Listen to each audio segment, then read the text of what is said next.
Hi, and welcome to your morning espresso business coaching session with Richard Turner, the Essential Entrepreneur. We'll take you through a series of short lessons on how to scale your business while you enjoy your morning coffee. Now, today we're going to talk about overseas suppliers, particularly negotiating with overseas suppliers, sourcing a supplier, negotiating potential product modifications, because we all want something that's unique in the market. So quite often we might start with a product that may exist and then you want to modify it. So to do that, you've got to find the actual manufacturer. So we'll talk about that.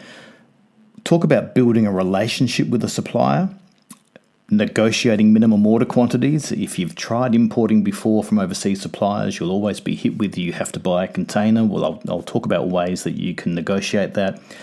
Trying to get exclusive rights for a product or agencies. So you've got something exclusive that it's difficult for someone else to copy. And also negotiating payment terms. So really difficult. And again, if you've had some experience, you'll always be hit with, you need to pay up front or on the bill of lading. So how do you eventually negotiate better terms than that? Because you want to make sure you try and get the manufacturer to cover the cost of the product while it's on the water, at least until it gets into your warehouse. So, where do you go for? What quality or origin do you want your product to be? So it depends on what type of product, but from Australia, the popular choice for having product manufactured and imported from is the Asian countries, particularly China. We see China a lot, but there's also Korea, there's also Vietnam, Indonesia, the Philippines. There are lots of choices within Asia that you can go to. And Asian suppliers doesn't mean, in Australia, it's been a bit of a history of, if it's coming from China, it's a cheaply made product. Well, that doesn't necessarily mean it is cheaply made. You can specify exactly the components and the quality of the product you want built. So that's not necessarily a deterrent. So you need to just be conscious of when you're working with the manufacturer, you specify quality components and materials if that's what you want. So who is the manufacturer? When you go to source a product, you'll generally use an online trading platform, something like Alibaba or AliExpress, which has been a popular trading platform for many years. But there's many of those platforms available now. Now, the trick is you might have a product in mind that you want to take to the market, whether it's in Australia or overseas. So you'll go looking for a manufacturer that produces that type of product or has the capacity to produce the product you want to produce. Or you might be looking at an existing product or a variation of an existing product that you want to make unique. So you've got to work out, when you go and look at products, particularly on those websites, you'll find 20 people often selling the same product. So you think, well, that's weird. Who's the manufacturer? And that's the task at hand. You need to find out who is the actual manufacturer of the product. And that's not always easy.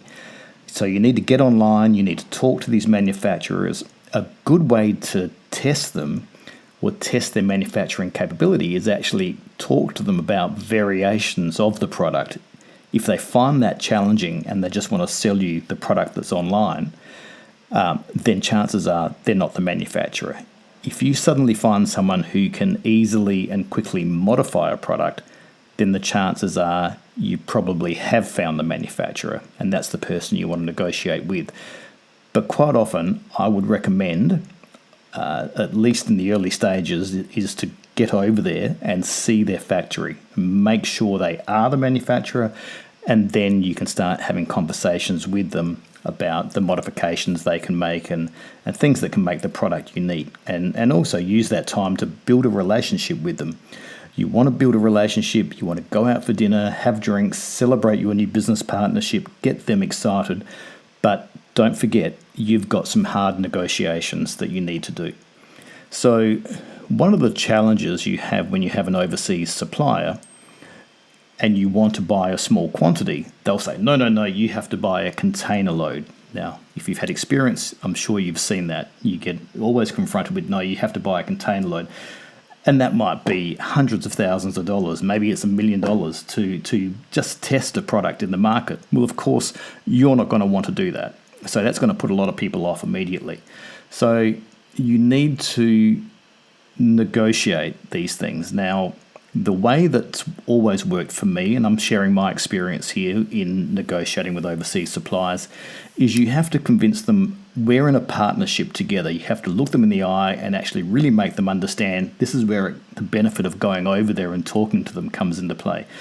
You need to say we're in a partnership together here to build a new market in Australia or wherever you're targeting for this product or modified version of a product, and convince them we're in this together. We need to share some costs. You need to be able to send over small quantities that we can test in the market, learn from the market, get that right product market fit, make modifications to the product, maybe add some enhancements or new features, and this is where you work with the manufacturer. And then get the product right over time and you build those quantities. It's not about what's good for them. It's about what's good for the business and your partnership. So you've got to work on that and convince them that you are in a partnership. We have to work together. Now, when it comes to negotiating payment terms, that's also often another barrier. You'll find that they always ask for payment up front. And yeah, fair enough. When it's the first orders and it's small orders, they don't know you, you don't know them. Of course, they're not going to provide any sort of payment terms. So usually you need to pay on the bill of lading. Usually that's either prepaid, so before the shipment. Sometimes it's on collection at the receiving port or destination, but more often than not, 99% of the time, you're going to be asked to pay up front before shipment. So you need to be prepared for that. And the shipping will either be, there's usually three ways of doing it. It's free on board or FOB. You quite often hear that term, where they'll cover the costs onto the ship, including the export clearance and loading onto the ship. There's CIS, cost insurance and freight, where they will cover all the costs to the destination port, but you need to then cover the import duties, the custom clearance, and the final delivery. And you do that through your freight forwarder. They manage those things for you. And the other one is free into store, where the seller covers all the costs to deliver the goods directly to your warehouse or your store, retail store, and assumes all the risks and costs. So, but with negotiating terms, what can be negotiated? So, as per normal, everything can be negotiated. You always want your business to be as cash neutral as possible. So you're incurring costs after you collect the money. So you need to negotiate terms as soon as possible to delay your payment somehow.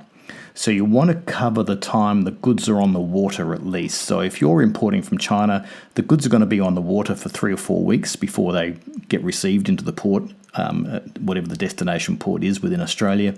If it's coming from Europe, it can be 6 to 8 weeks. So there's a long time you're waiting for the goods that you've already paid for. So that's a problem. So eventually, once you build a relationship with the supplier and you start increasing the quantities, it becomes more important to try and negate the time the goods are on the water. So then you start working with your supplier on credit terms, where they can give you enough credit whether it's 30 days or 60 days or even 90 days, which you can achieve. We achieved that with Zen Energy when we were importing solar panels, but we were going from importing part of a container to eventually we were doing 10 containers a month, 20 containers a month. So the volumes, through the success of the partnerships, got to be huge and everyone benefited from that. Now, some countries like China will even provide trade insurance for companies to provide credit to their customers, which encourages international trade.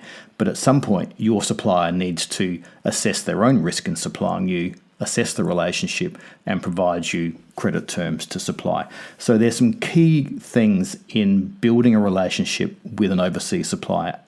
A is finding them. Make sure you've got the manufacturer that you can work with. Go and see them.